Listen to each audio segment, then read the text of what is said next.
Welcome back to the Deep Dive. Today we're putting on our reformed thinking caps, and we're tackling a subject that is, well, it's deeply uncomfortable. It is, but it's also entirely essential. We're doing the deepest dive we can into Psalm 14.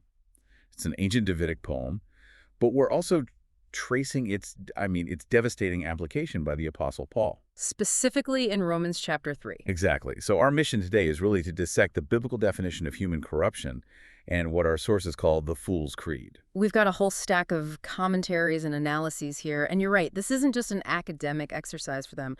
We are trying to understand why Paul chose this specific passage as his, you could say, his primary evidence in a cosmic courtroom. And you mentioned the Fool's Creed. It's shockingly short, isn't it? It is. It's really the central negative article of faith that defines spiritual folly. And it's just this one phrase. There is no God. Okay, but right away we need to be clear. Scripture isn't presenting this as, the result of some long philosophical debate. Not at all. And the sources are completely unified on this point. This is not primarily an intellectual failure. It's not a mistake in logic. It's a moral feeling that springs from a heart that is, to put it bluntly, corrupt. So it's an affair of the conscience, the affections. Far more than it is about academic wit or, cleverness. Yeah. We have to get our heads around this silent speech, this inner denial, because it's the root that really unravels everything else without the intervention of sovereign grace. Okay, let's unpack this, and I think we have to start with Paul's use of the psalm. That really establishes the stakes for this whole discussion. I agree. Because if Psalm 14 is just, say, a historical critique of some ancient enemies of Israel, well, that's interesting, but it's limited. Right, it's a history lesson. But Paul, in Romans 3, takes it and uses it to condemn the entire world. He does. I mean, if you look at the structure of Romans, Paul has spent 2 full chapters just systematically dismantling human pride. He starts with the Gentile world. He proves they're guilty because they rejected the revelation of God in nature. Then he pivots. He turns to the Jewish world. And proves that having the law is no protection. None at all, because they broke the very law they boasted in. He has, as you said, he has boxed everyone into a corner. Which creates the need for this universally damning verdict. Yeah. He needs something so authoritative, so comprehensive, that nobody can wiggle out of it. Not the most devout Pharisee, not the most reckless Gentile, no one. So that's the setup for Romans 3. Precisely. The sources all confirm that Paul's main purpose here, where he starts quoting the Old Testament beginning with Psalm 14, is to establish this massive theological maxim. Which is? That both Jews and Gentiles are all under sin. He's not just saying we have a tendency to sin. No, it's a state of being. It's a legal status before a holy God. You are under sin. Okay, so let me ask a question here because this seems critical. If his goal is to prove universal sin, why use this specific psalm? A psalm that David wrote, it seems, about his own enemies. Maybe the surrounding nations or rebels in his own court? Right. Why elevate this specific poem to a status where it condemns every human being who has ever lived?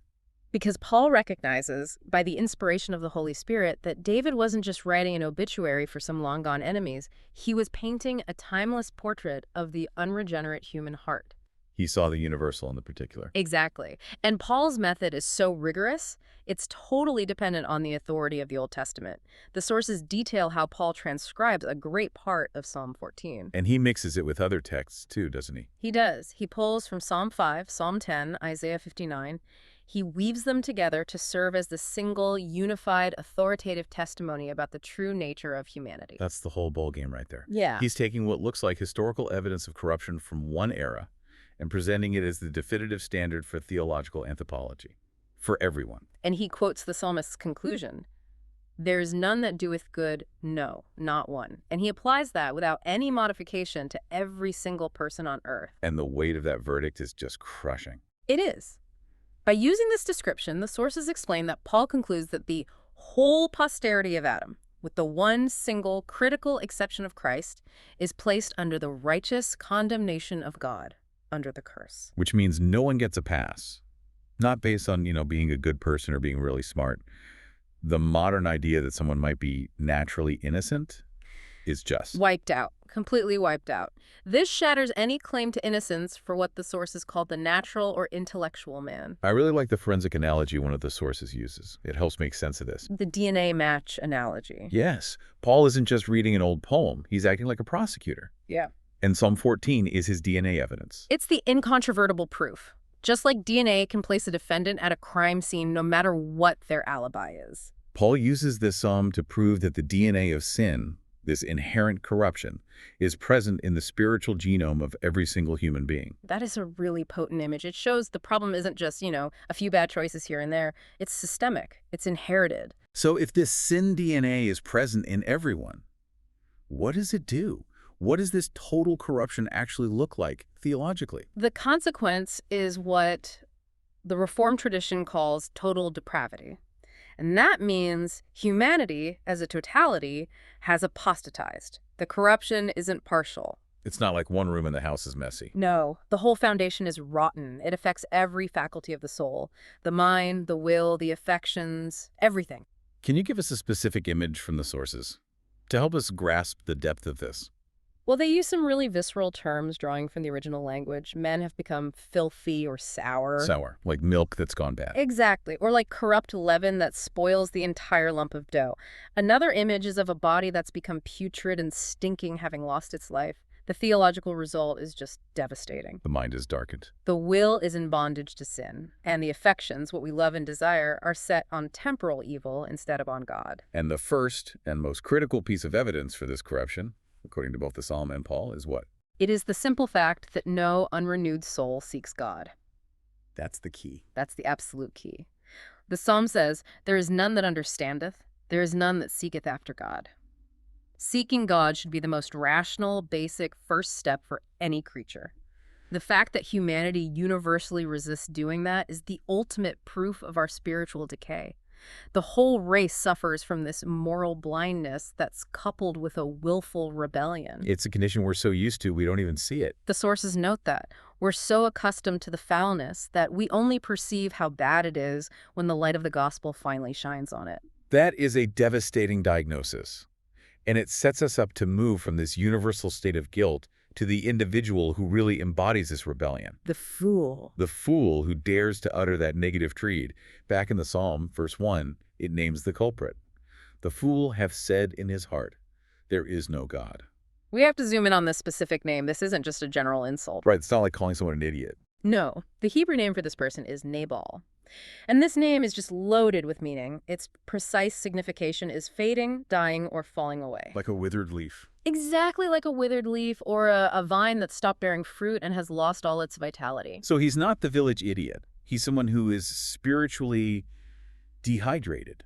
The life force that should be there has just evaporated. It has. The sources layer on these really stark spiritual titles to define him. He's called a sapless fellow. Sapless, meaning no spiritual juice, no vigor. None. He's called a carcass of a man.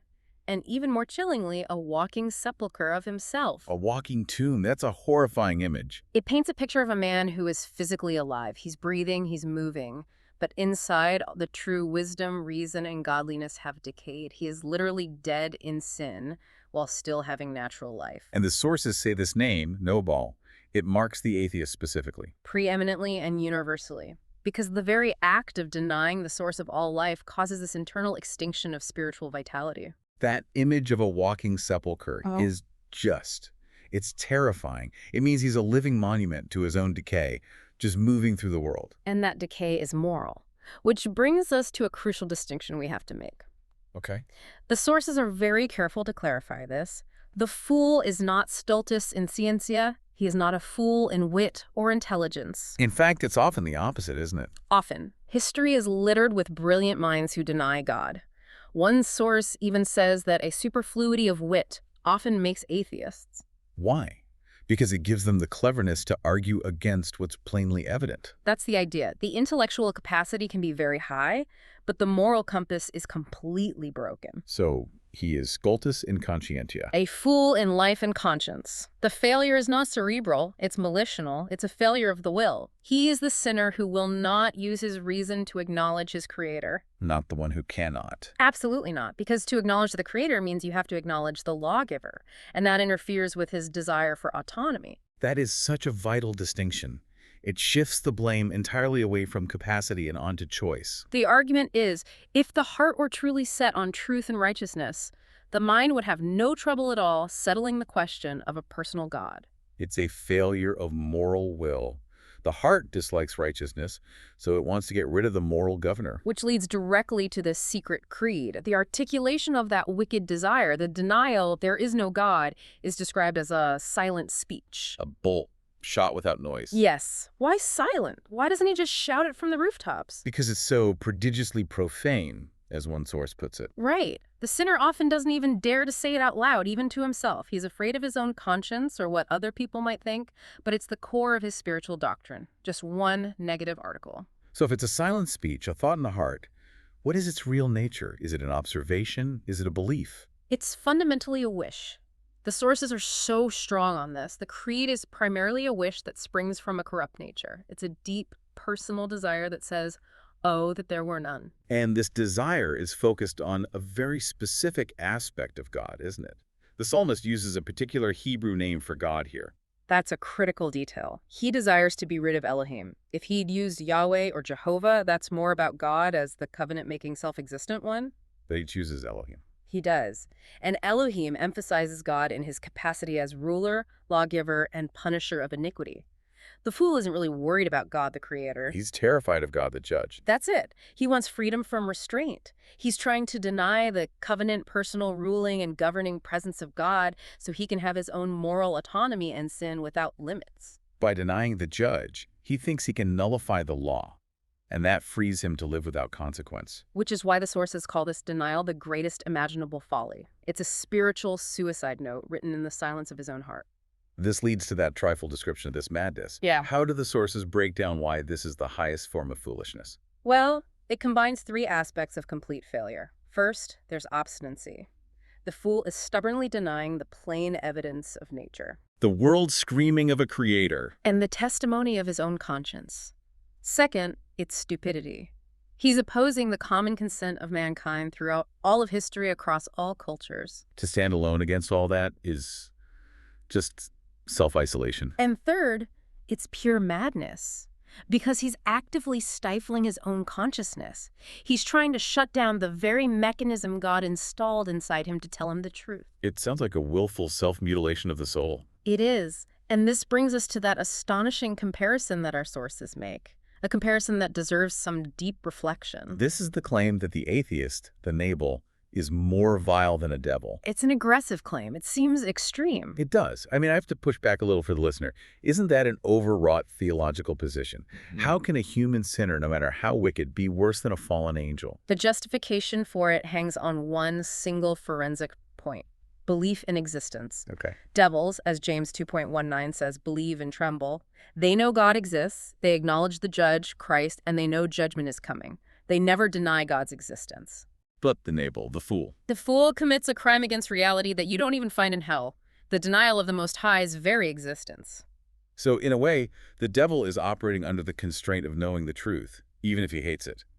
But the fool, through sheer obstinacy, has managed to suppress even that most basic knowledge. Yes.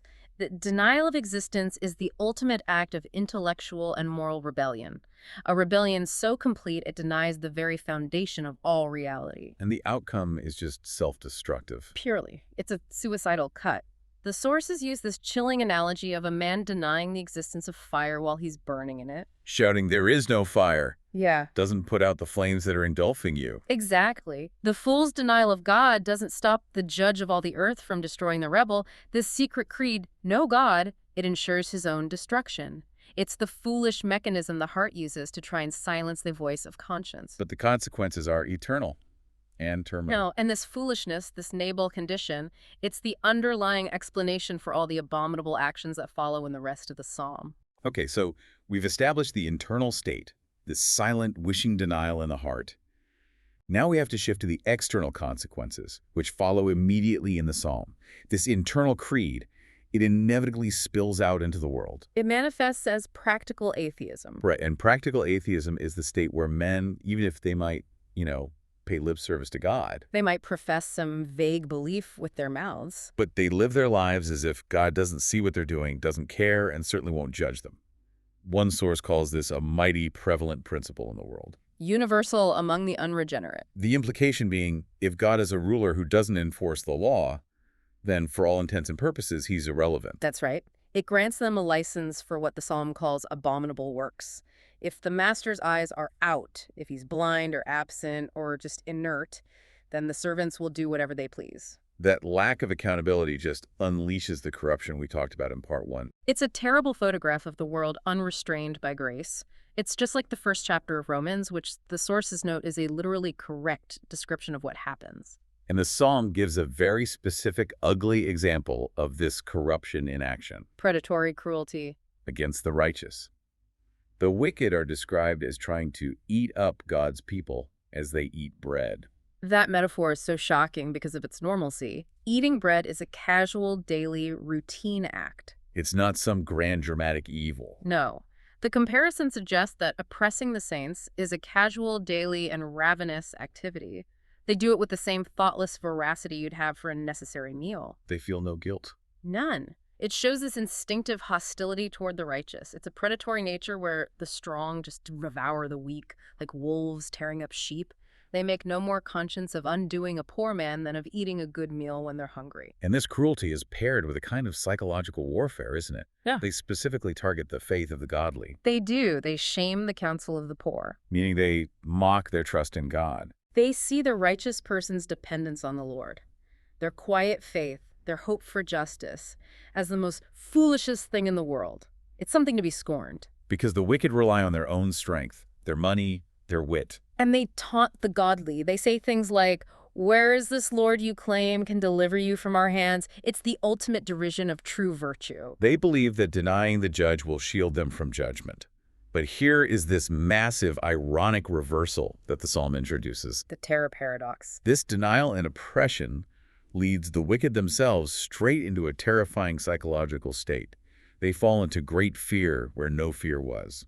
This point is so critical. This fear is not rational. It's not based on a visible threat like an approaching army. It's a panic terror. An undefinable, horrible, mysterious dread that just creeps over them and seizes their hearts and minds. How does that show up in the most, audacious and cruel men? Even the most hardened oppressors, the men who seem completely fearless in their cruelty, they have these periods of overwhelming cowardice, a cold sweat of alarm, as one source puts it, that seizes them for no apparent reason. So they could be alone or feel totally secure, and then suddenly their inner Nabal conscience just erupts in dread, and they realize they are not, in fact, free from accountability. So what's the root cause of this sudden, mysterious terror? It's a simple theological fact. God is in the generation of the righteous. The wicked deny Elohim, the ruler, so they can oppress people. But when they attack the godly, they aren't just attacking a weak victim. They are biting directly into the divine presence itself.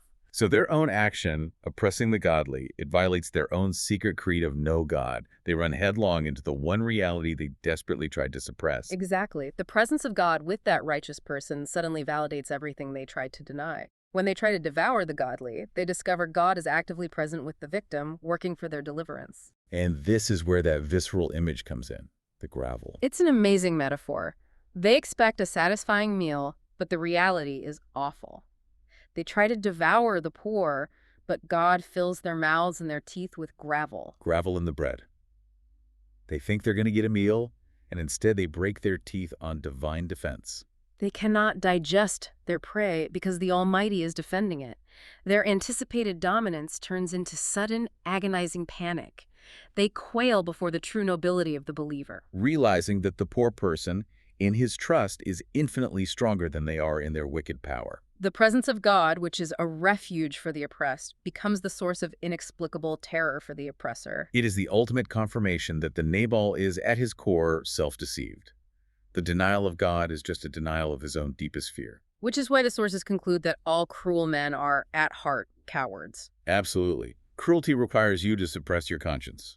But when God eventually wakes them up from that dead slumber, maybe through a sudden illness, a strange event, the failure of their wicked plans, the ghost of past sin becomes a terrifying specter. The sound of their own past evil is in their ears, making the most audacious sinners into the basest cowards, trembling at the mere thought of the revenging hand of the judge they tried so hard to ignore. The momentary freedom they got by denying him is paid for in eternal terror. We've dissected the universal human condition, we've defined the Nabal, and we've traced the consequences of practical atheism. This brings us to a final question. Okay. If this psalm is such a dark description of depravity and oppression, how was the ancient church supposed to use it? That's the essential transition. This was not meant for private meditation alone. It was commanded for the public worship of God. And the evidence for that is the dedication, To the chief musician, an inscription you find on 53 of the Psalms. which sets the stage for the liturgical life of the church. The chief musician was the overseer of the choir.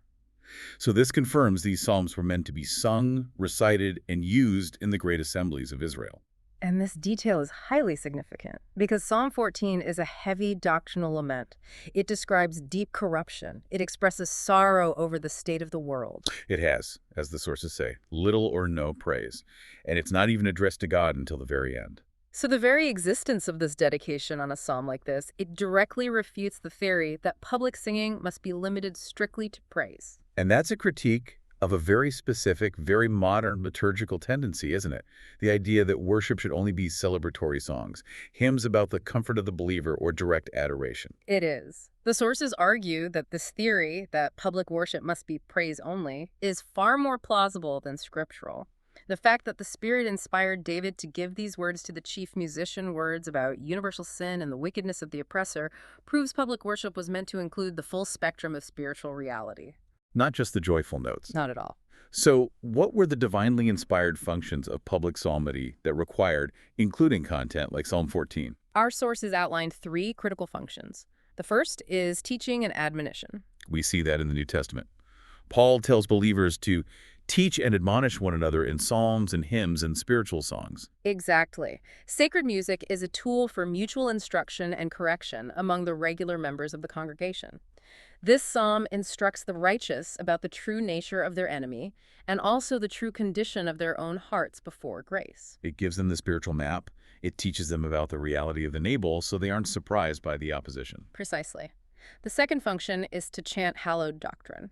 Worship has to include declaring doctrinal truths, even ones that are distasteful to carnal minds. Like universal corruption. Like the fact that all are under sin. These doctrinal passages establish the drift of the inspired writer, and they set the necessary foundation for understanding grace. If the church only sings songs of comfort, it eventually forgets the depth of the depravity from which it was saved. That makes perfect sense. You have to diagnose the sickness before the cure can have any meaning. And third, it includes the wailing notes of complaint. Public service has to have expressions of sorrow and indignant remonstrance against evil. It has to reflect the deplorable state of things when practical atheism is winning the day in the society around them. God gave the church these songs to validate the struggles of the righteous and give voice to their pain. To ensure that public worship is honest about the reality of suffering and sin. Restricting public worship only to praise would be like telling an artist they can only use bright yellows and whites. The art gallery analogy is useful here. It's like a curator refusing to display any masterpiece that uses shadows or dark colors. Just as a painting needs contrast, the dark shades of sin and complaint, to give depth and definition to the light of praise and salvation, the chief musician uses the full spectrum of human experience to compose a complete picture of divine truth. And that makes the light, when it finally breaks through, all the more magnificent. That holistic approach, the honest diagnosis right alongside the anticipation of the cure, that brings us to the final necessary shift in the psalm. It does. After all this detail about the terrifying state of the wicked and the oppression of the godly, the psalm ends with a cry for deliverance. Yes. The spiritual tension culminates in that prayerful cry, "Oh, that the salvation of Israel were come out of Zion." This is the pivot from lament to expectation. So the righteous, surrounded by the Nabal and enduring oppression, they look outside of themselves for rescue. Outside of this world, Zion is the place of God's dwelling, the source of salvation. It's the ultimate resolution. The hope for the spiritual seed is the Lord's glorious advent. Whether that's a temporal deliverance or prophetically the arrival of the Messiah. Or the final deliverance of his people. The sources note that when the Lord brings back the captivity, Jacob shall rejoice, and Israel shall be glad. It directs the congregation's hope, not inward to their own strengths, but outward and upward. Toward Zion, where salvation is secured. Ensuring that even the deepest sorrow is turned into rejoicing by the promise of his coming. And this prayerful longing for the Lord's coming and grace, is the perfect, divinely sanctioned answer to the universal depravity Paul proved using this very psalm. It forces us to acknowledge our sickness and then immediately points to the only cure. So let's try to summarize this deep dive. Okay. First, Paul uses this ancient text as forensic evidence in Romans 3 to establish universal depravity. He proves the whole posterity of Adam, Christ only accepted, is universally under sin. Second, we define the Nabal, the fool. Not someone lacking intelligence, but guilty of a willful moral rejection of God's rule, of Elohim, a secret creed that, as the sources suggest, makes him more vile than a devil and sets him on a path of self-destruction. And third, we saw that the Lord is the secured refuge for the poor. His mysterious indwelling among the righteous turns the oppressor's dominance into sudden, paralyzing panic terror, Forcing the wicked to fear where no fear was. So what does this all mean for us? Well, one of the sources noted that affliction is the sauce of prayer. When life is comfortable, men often pray coldly, if they pray at all. But adversity stirs the spirit. It forces genuine dependence. So if the height of folly, the Nabal condition, is to deny God's existence or rule when life is comfortable, when the conscience is sleeping, what does your own prayer life or your lack of a prayer life reveal? The degree of practical atheism we might still permit to lurk in our own hearts. That's the provocative thought. To consider the moral state of your own daily actions in light of this Nabal profile. Are you living as though the judge is truly present, ruling your life? Or are you, through your actions, attempting to declare that, for all intents and purposes, there is no God?